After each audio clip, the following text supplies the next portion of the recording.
First, we will need to set up commission schemes.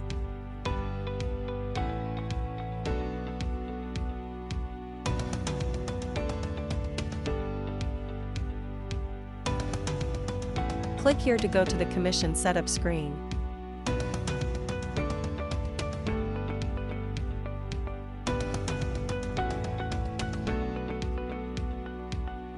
Choose a name for the commission scheme. This will help you identify which scheme will be assigned to which employee later. Set the scheme type.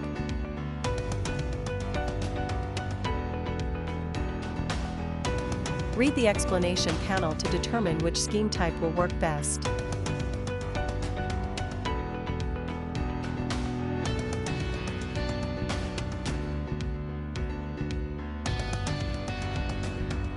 Multi-level will have you choose service sales levels that will determine which commission percentage applies when payroll is run.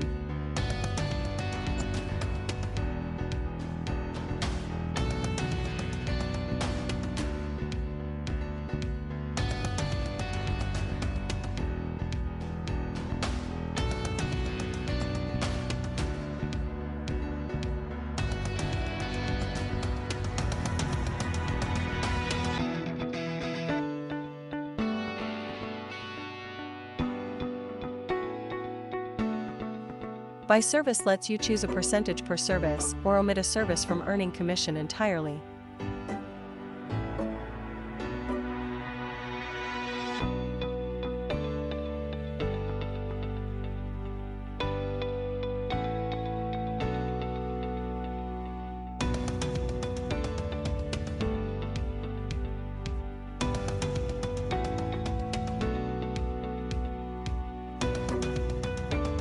Choose to base commission amounts on gross sales or net profit.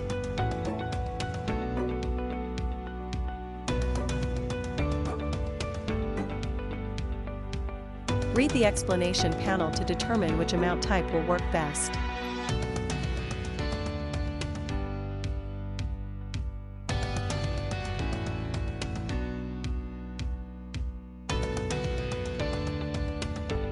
Choose a percentage amount or a dollar value.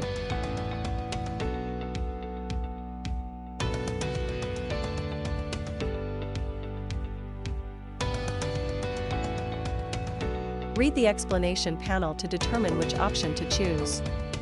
In most cases, this will be set to full amount.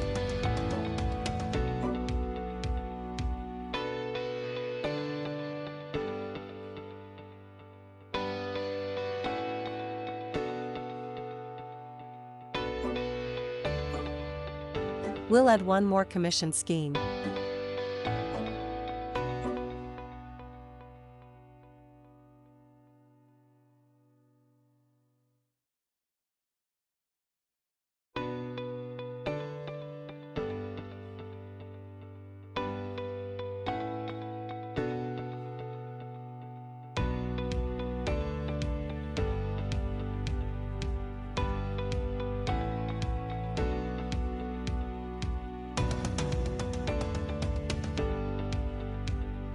Product commission schemes are created separately here.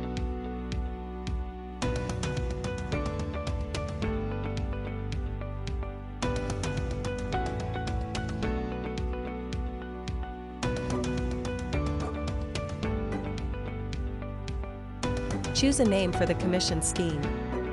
This will help you identify which scheme will be assigned to which employee later. The options here are the same as in the service commission area.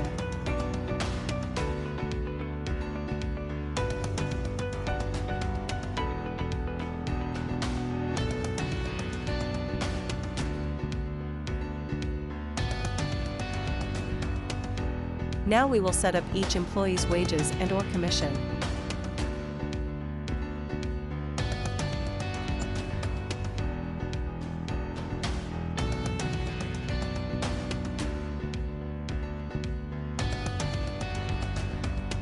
If the employee makes a yearly salary, enter the amount here.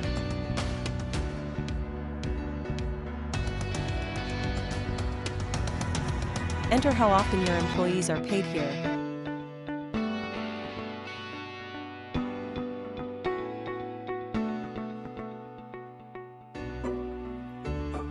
If the employee selected makes an hourly wage, enter it here.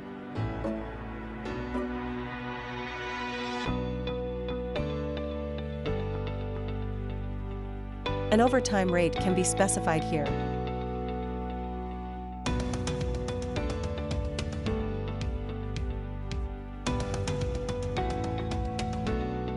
If the employee makes commission, choose their commission scheme here.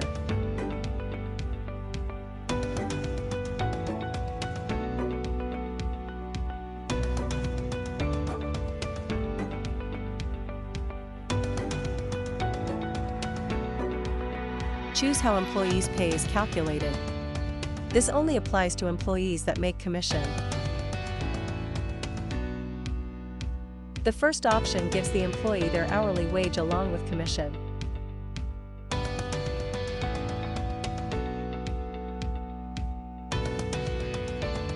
The second option gives the employee either wages or commission depending on whichever is the larger amount.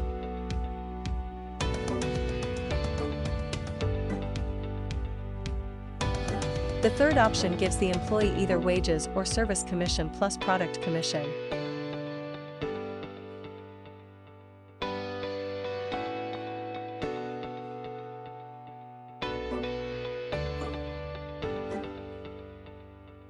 This field can be used to specify how much of an advance to pay your employee between payroll runs. For example, your employee makes $3,000 per month, and you run payroll monthly at the end of the month. In the middle of the month, you pay them a $1,200 advance. You would need to enter the advance amount here. This ensures that the employee will only be paid the remainder of the salary at the end of the month, and that the taxes are still calculated properly. Adjust the vacation pay amount here. This checkbox allows you to specify whether you pay out vacation pay to your employees on every paycheck, or if you accumulate their vacation pay to be paid out only at certain times. If you let it accumulate, check this box. This area allows you to set up adjustments to the employee's pay that occur every pay period. This could be for things like health benefits, retirement savings, contributions, etc.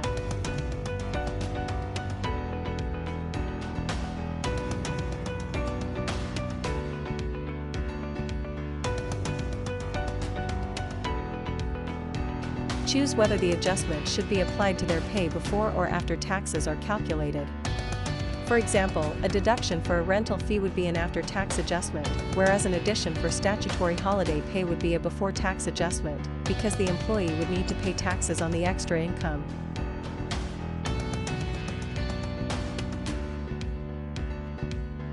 Insight uses different tax tables depending on what province or state you are in to calculate tax deductions. Speak to your accountant and/or refer to your government website if you are not sure how to fill out this information.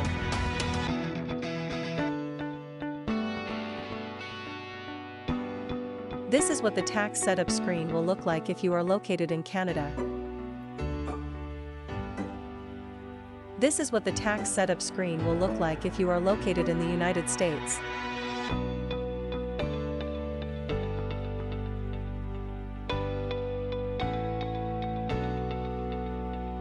Set the employee's claim code. If you are not sure what this should be, refer to your federal government website for guidance on income tax claim codes in your province or state.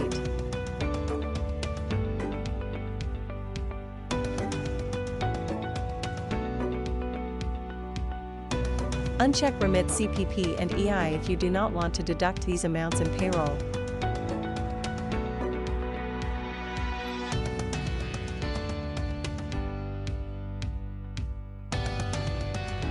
Set how often to apply additional taxes.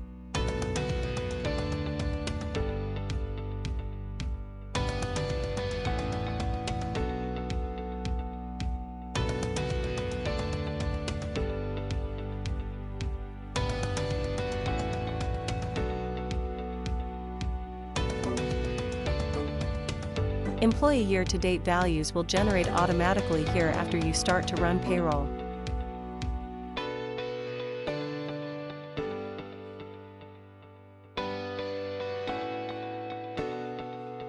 Now we'll move on to setting up the next employee. Harvey is a junior stylist and makes commission.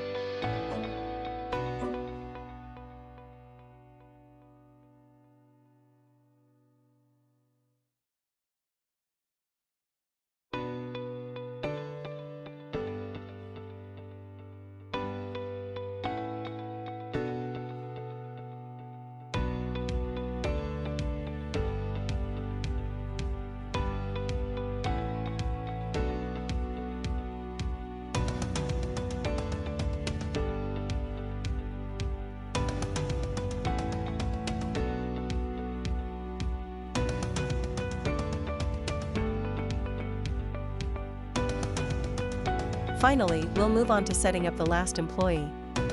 Heather is the receptionist and will not make commission.